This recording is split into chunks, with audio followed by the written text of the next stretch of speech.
समझ अच्छा रहा अनुमा है। जी, एक बार बताओ, ये लोकसभा चुनाव में आपने क्या सेटिंग बिठाई थी? देखो पूरा मीडिया भाजपा और उसके सहयोगी दलों की 400 से ऊपर सीटें ला रहा था। जब एग्जिट पोल आया ना, तो बड़े बड़े चैनल ने भी 401 तो दिखाई दिया। 401, 401, 401, ऐसा हुआ नहीं। अब हरियाणा के संदर्भ में भी ऐसा हुआ नहीं। कोई 65 दिखा रहा था, कोई 60 दिखा रहा था, कोई 50 दिखा रहा था।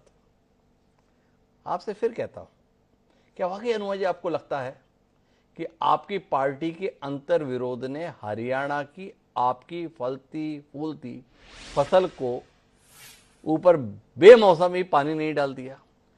दूसरा, किशोर तिवारी खुलकर कहकर गए, ज्यादा आंख दिखाओगे, हम 288 पर पहले भी अकेले लड़ लिए, इस बार भी लड़ लेंगे। क्या मन है आपका? लड़ ले किशोर तिवारी और उनकी पार्टी 288 पर अकेले। देश तो आपके साथ है, आप तो सत्ता में आ ही जाओगे, भाजपा तो निपट ही जाएगी। जी, लोकसभा चुनाव के समय बीजेपी के अंदर ये अकड़ थी कि हमने राम मंदिर बनवाया है तो सारी सीटें हमें मिल जाएगी, इसलिए उन्होंने वो टेक्नोलॉजिकल जो प्रॉब्लम वो खड़ा करते हैं वो नहीं किए। लेकिन आज मैं एक सवाल आपसे पूछती हूँ, आप मुझे बीजेपी प्रवक्ता से पूछकर बताइए कि महायुति का चेहरा कौन? बताइए।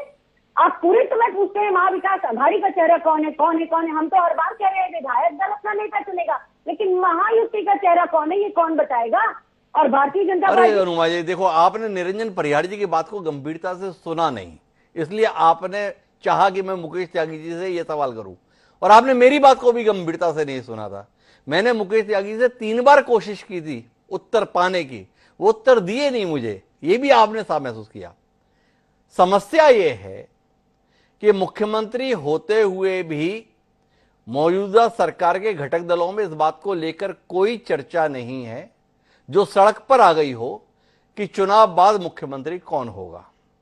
आपके संदर्भ में यह सवाल इसलिए पूछना पड़ रहा है क्योंकि आपका एक महत्वपूर्ण सहयोगी दल स्वयं ही इस बात को लेकर चौराहे पर हांडी फोड़ रहा है इज्जत की गठबंधन की कि हमें चेहरा घोषित करो, और नहीं करते हो तो फिर उसका परिणाम भोगो। अब अनुमा जी, इसमें आप नाराज हुई है तो उद्धव ठाकरे जी से हुई है, नाराज होना है किशोर तिवारी जी से हुई है, अब हम पर, मुकेश जी पर, निरंजन परिहार जी पर नाराज होकर क्या हासिल करेंगे?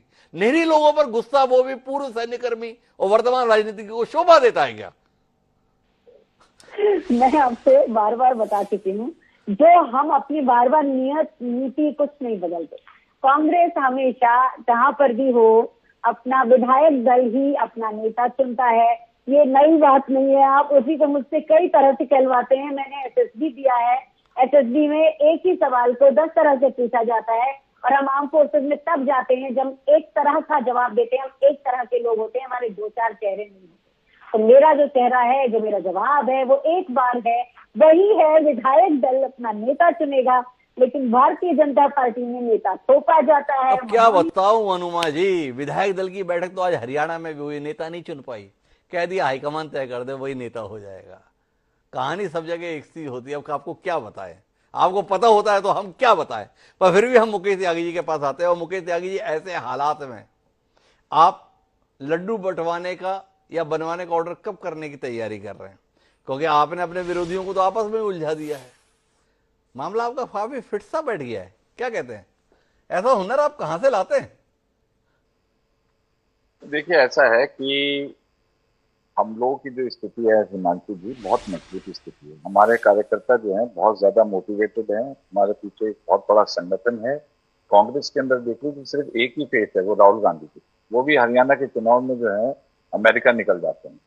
तो उनकी गंभीरता लोगों के सामने मालूम है कि भाई वो सोचने लगे कि जो हरियाणा में यात्रा करेंगे और उसी प्रकार से जिस प्रकार से लोकसभा में चुनाव में हमारे रिजल्ट आए थे उसी प्रकार से हम जीत जाएंगे। तो इनके यहाँ जो सेल्फ कॉन्फिडेंस है, सब सेल्फ 1% पार्टी है कांग्रेस। हमारे यहाँ ये स्थिति नहीं है। हमारे जो है स्थानीय नेताओं को पूरा उनको सशक्तिकरण किया गया है। अब आपने देख लिया मध्य प्रदेश में भी हमने कैबिनेट मिनिस्टर्स को